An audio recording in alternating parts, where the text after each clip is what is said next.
हमारी वतन कहाँ दबेगी। उनसे पूछिए कि तू कितना लहला गई था पार्टी छोड़ के पार्टी छोड़ के वो भी गए सपा में, तो कितना लिए। सही बताओ, समाजवादी पार्टी खुदा उन्हें हम तो न मिलता नहीं बाबू कहाँ वो होता दुपड़ी ले उन्हें तो टिकट मिलता है ना, तो कहाँ लड़ी है बेचारे। अखिलेश उन्हें टिकट दी हैं, कुछ नहीं। घोसी उपचुनाव में क्या बीजेपी क्या सपा, सबने फुल कसरत शुरू कर दी। बीजेपी ने अपने सभी सहयोगियों को फुल कोरम दे दिया है। निषाद पार्टी के संजय निषाद तो घोसी में क्लासरूम खोलकर बैठ गए हैं। तो पिछले 5 दिनों से ओम प्रकाश राजभर डेरा डंडा लेकर घोसी में उतर गए हैं। रोज गांव-गांव, गली-गली, खेत कियारी, मेड़ पगडंडी तक कमल को वोट दो का नारा लगा रहे हैं। दरअसल इस पूरे प्रचार के पीछे घोसी का जाति समीकरण भी है। एक अनुमान के मुताबिक घोसी में मुसलमानों की संख्या करीब 86,000, इसके अलावा दलित 71,000, यादव 56,000, राजभर 52,000, चौहान 46,000 और राजपूत करीब 15,000 है। ऐसे में दलित राजभर वोट बीजेपी के लिए बहुत महत्वपूर्ण है। यही वजह है कि ओम प्रकाश राजभर ने पूरा इलाका चाप रखा है। उनके ऐसे ही एक चुनाव प्रचार कार्यक्रम में यूपी तक की भी टीम पहुंच गई। नमस्कार, आप देख रहे हैं यूपी तक और मैं हूं आपके साथ दुर्गा किंकर सिंह। इस समय हम मौजूद हैं घोसी विधानसभा क्षेत्र के बलुआ पोखरा मोहल्ले में।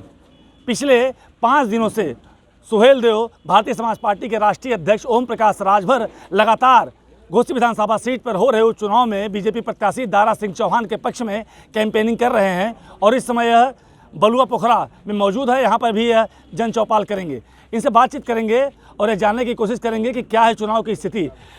लगातार आप कैंपेनिंग कर रहे हैं, क्या स्थिति है? देखिए, घोसी उपचुनाव में लड़ाई नाम की कोई चीज़ नहीं है। यहाँ 50,000 वोट से दारा चौहान जी चुनाव जीतने जा रहे हैं। उसमें सबसे बड़ी भूमिका जिताने में समाजवादी पार्टी की है। अखिलेश यादव जी बेचारे पीडीए चिल्लाए, अब पीडीए को धोखा दे दिए। पीडीए चला गया एनडीए में, एनडीए ने टिकट दे दिया दारा चौहान को। अब लड़ाई कहाँ रह गई? तो जिताने के लिए तो समाजवादी पार्टी खुद प्रयासरत है। शिवपाल यादव जी आए थे कल, उन्होंने कहा है कि ओम प्रकाश राजभर इधर उधर जाते हैं दलों में और टिकट पा के चुनाव जीतते हैं, उसके बाद दिल्ली में जाके फिर व्यवस्था बनाते हैं लोगों से मिलके।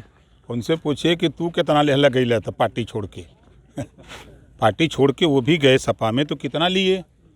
दूसरी चीज़ कि उनकी हताशा और निराशा वो बोल रहे हैं। सच्चाई है कि वो चुनाव को माहिर हैं, धरती के नेता वो भी रहे हैं और इधर चाचा भतीजे में खटास जो बनी उसको लेकर के अभी विश्वास बढ़ नहीं पा रहा है, तो वो हताशा और निराशा बोल रहे हैं। और उनसे फिर कह रहा हूँ, पूछ लीजिएगा कि तोरे संगे तू गई तो कितना पौले और राजभर के कितना दिए उले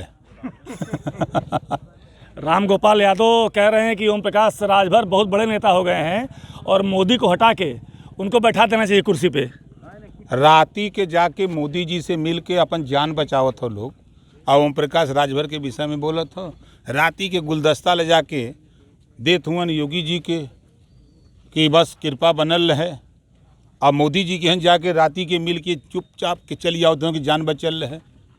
तो अभी लोग हमें क्या कहिए, वो अपने विषय में सोचें। अब समाजवादी पार्टी शुद्ध रूप से आप देखिएगा कि लंबे समय तक समाजवादी पार्टी विपक्ष के लायक भी नहीं रहेगी। समाजवादी पार्टी के राष्ट्रीय सचिव राजीव राव और आपके बीच काफ़ी जुबानी जंग तेज हो गई है, क्या मनमुटाव बढ़ रहा है क्या अब? नहीं महाराज, अच्छा ये बताओ, समाजवादी पार्टी खुदा उन्हें हम तो न मिलता नहीं बाबू कहाँ वो होता दुपड़ी ले उन्हें तो टिकट मिलता है ना, तो कहाँ लड़ी है बेचारे। अखिलेश उन्हें टिकट दी हैं, कुछ नहीं। क्या स्थिति है चुनाव की? आप लगातार कैंपेनिंग कर रहे हैं, तो राजभरों के तो नेता आप हैं ही, ऐसे में और बताइए और क्या स्थिति चल रही चुनाव की? देखिए, यहाँ जो है आपको हर वर्ग, चाहे राजपूत हो, ब्राह्मण हो, भूमिहार हो, यादव हो, पटेल हो, मौर्या हो, बिंद हो, केवट हो, मल्लाह हो, निषाद हो, राजभर हो, और चाहे आपका यहाँ मुसलमान भी वोट दे रहा है, बड़ी ताजुब, दलित भी वोट दे रहा है बड़ी संख्या में।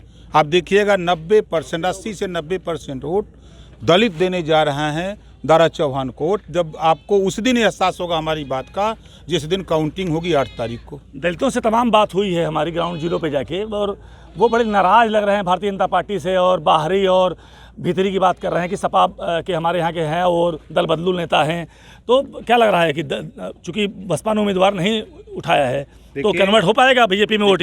वो 10% लोग ऐसी बात करने वाले लोग हो सकते हैं जिन लोगों को 2 जून की घटना याद है, मायावती जी के साथ जिस तरह समाजवादी पार्टी के गुंडों ने जिस तरह का कुकृत्य किया, प्रमोशन में आरक्षण समाजवादी पार्टी ने ख़त्म किया, मायावती जी ने जो मेडिकल कॉलेज का नाम छत्रपति साहू जी महाराज रखा, सपा की सरकार बनते ही बदल दिया।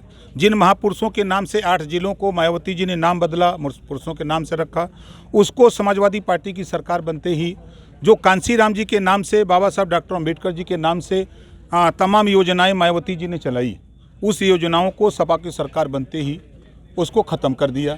तो ये बातें उनको जब एहसास हो जा रहा है कि नहीं, हमारा तो असली दुश्मन भाजपा नहीं है, भारतीय जनता पार्टी तो असली काम किया, जो विपद के समय, मुसीबत के समय ब्रह्मदत्त द्विवेदी जी 2 जून की घटना में विधायक अगर वहाँ नहीं गए होते तो समाजवादी पार्टी के गुंडे मायावती जी को ख़त्म कर दिए होते। उन्होंने वहाँ से जान बचाई, इस बात को अच्छी तरह वो जानते हैं। और बीजेपी की ही देन है कि आज मायावती जी यहाँ उत्तर प्रदेश में 4 बार मुख्यमंत्री बनी, तो 3 बार तो भारतीय जनता पार्टी ने सहयोग देकर के समर्थन देके बनाया है। मुलायम सिंह यादव जी को समर्थन देके बनाया है। भारतीय जनता पार्टी ने ओम प्रकाश राजभर को भी आज इस मुकाम तक पहुँचाया है, संजय निषाद जी को पहुँचाया है। आप मिला के अगर बात करें, कितने की लीड ले रहे हैं आप चुनाव में, कितने से जीतेंगे? देखिए, हमारा तो लक्ष्य 50,000 का था, लेकिन जो जनता का स्नेह प्यार मिल रहा है, जो देखने को मिल रहा है, यहाँ लड़ाई अब नहीं रह गई है। ये थे हमारे साथ सुहेल देव, भारतीय समाज पार्टी के राष्ट्रीय अध्यक्ष ओम प्रकाश राजभर जी, जिन्होंने यूपी तक से बातचीत की और बताया कि भारतीय जनता पार्टी के सामने किसी भी दल की इस चुनाव में अब कोई लड़ाई नहीं रह गई है। और इन्होंने बताया यह भी कि दलित और मुस्लिम राजभर तो वोट दे ही रहे हैं, इसके साथ साथ और भी जो जाति के वोटर हैं वो भारतीय जनता पार्टी को इस बार वोट करने जा रहे हैं। चूँकि बसपा की तरफ से कोई भी कैंडिडेट नहीं उतारा गया है और बार बार अपने बयान में भी कह रहे हैं कि मायावती के साथ जो गेस्ट हाउस कांड हुआ था उसको भी लेकर दलित इस बार प्रत्याशी नहीं उतरा है, तो भारतीय जनता पार्टी के पक्ष में जाएंगे। तो निश्चित रूप से इस उपचुनाव में भारतीय जनता पार्टी की प्रतिष्ठा तो दांव पे लगी ही है, कहीं न कहीं ओम प्रकाश राजभर की भी प्रतिष्ठा दांव पे लगी हुई है इस उपचुनाव को जिताने के लिए। और यही कारण है कि पिछले 5 दिनों से ओम प्रकाश राजभर लगातार मऊ की घोसी विधानसभा सीट पे अलग अलग जगहों पे दलित राजभर बस्तियों में जाकर चुनावी कैंपेन कर रहे हैं और भारतीय जनता पार्टी को जिताने की बात कर रहे हैं। अब तो आने वाला वक्त ही बताएगा कि इनकी मेहनत का मुकाम क्या होता है। दुर्गा किंकर सिंह, यूपी तक, मऊ।